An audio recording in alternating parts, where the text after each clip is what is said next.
Good evening, Nigerians. This is another edition of the Citizens Show, and it's the Samfara State. For those who are joining right now and those who will join later to watch it, say welcome to the second to the last edition of Project 37. We'll be moving around the differences of Nigeria, and today we're rounding up on the 36 states, which is start with letter Z. We started from the alphabet A, and on 12th of June, we will be moving to a federal capital territory. That's the 36 states and the federal capital that made up the name Project 37. Thanks for joining us. If you're watching this particular edition, you can as well just check every other edition that has happened on all the other states, and you see one or two facts that you will be glad you learned. Without wasting much of your time, let's go on to the short video put together by Project One. I Let me take it out.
Yeah, and that was Zamfara in a very short clip. This was the Abakoli lecture work of a Nigerian who took upon himself to visit Zamfara, and you would see he actually met very hospitable people there who were kind enough to take him around the states in different ways. So Zamfara is a place you need to visit if you've never been to Nigeria. It's a beautiful place. It's in the north, and it extends also the bend of River Rima to the northwest and River Ka in the southwest. Zamfara Kingdom was established in the 11th century and flourished up to 16th century as a city-state. Its capital has shifted with the fortunes of the kingdom from place to place, like Duty, Benin, Zamfara.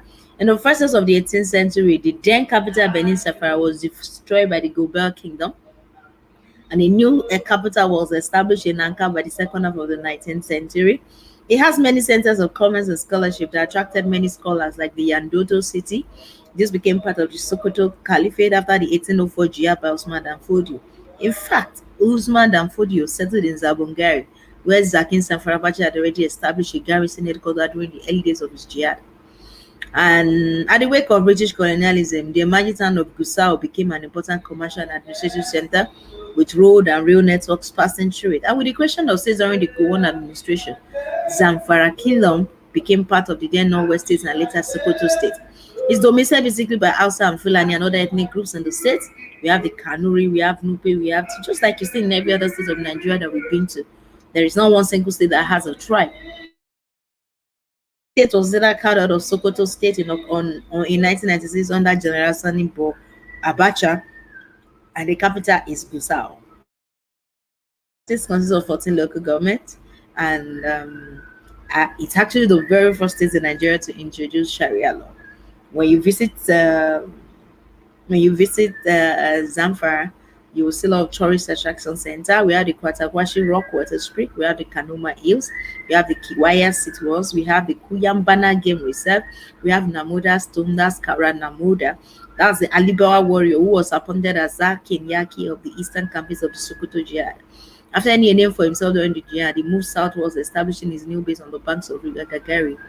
And he was killed by the forces of Kiyawa in 1802, and his tomb is now a place of visit by thousands of people yearly. We have the Zambo Dana Shafa's home. We have the Emir of Anika's place. We have the ruins of Yagoji's court. I told you a lot of histories that happened in Zamfara. You know, Yagoji, let me mention that, was a queen that once ruled Zamfara. Was a powerful queen. Sometimes her power with Queen Amina was a Zao.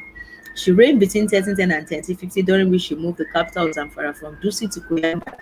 The ruins of her palace where she used to hold court is still visible in Koyambana, a village 60 kilometers south of Gasua. So if you're wondering, have there been female rulers in Nigeria in the past? Yes. Zamfara State Museum, and we have the Bakalori Dam. Of course, Zamfara also has their own festival, the Dobal Festival, the Cocoa Wrestling Festivals. All these take place in Zamfara. And that part I always love to talk about when I'm talking about the differences of Nigeria. We got mineral resources in Zamfara: iron ore, alluvial gold, chromate, carbonate, granite, clay, limestone quartz, kaolin, and so many other beautiful places. And more above all, it's actually a state that you should visit if you are, oh goodness, if you are in Nigeria and ever have the opportunity of visiting Nigeria. Thank you so much for being a part of today's show. Thank you.